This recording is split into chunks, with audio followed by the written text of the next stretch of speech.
नमस्कार। खेसारी लाल यादव के चाहने वाले हो जाए खुश का कि फिर से खेसारी लाल यादव का एक गाने का पोस्टर आ गया जिस गाने का टाइटल है चुप चुप गड़े। कब और किस समय रिलीज किया जाएगा आप सबको बता दूं कि काफ़ी गाना सुपरहिट और ब्लास्टी होने वाला है।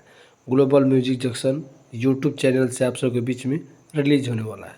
जिस गाने का टाइटल है चुप चुप गड़े।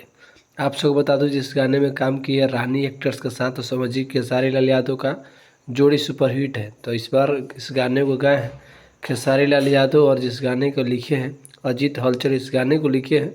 और आप सब बता दूं कि म्यूजिक संगीत और म्यूजिक डायरेक्टर भी चेंज हो चुके हैं। रोशन सिंह है म्यूजिक डायरेक्टर। और कम ही समय में आप सबको बहुत जल्द ग्लोबल म्यूजिक जंक्शन पे एक्ट्रेस रानी और खेसारी लाल के साथ में देखने को मिलेगा। जिस गाने का टाइटल है चुप चुप गड़े। और खेसारी लाल यादव का बहुत जल्द आप सबके बीच में गाना ग्लोबल म्यूजिक जंक्शन से रिलीज किया जाएगा। आप सब देख ही रहे हैं। और रानी एक्टर्स जिस गाने में काम करते हो गाना सुपरहिट ही ब्लास्ट ही होता है।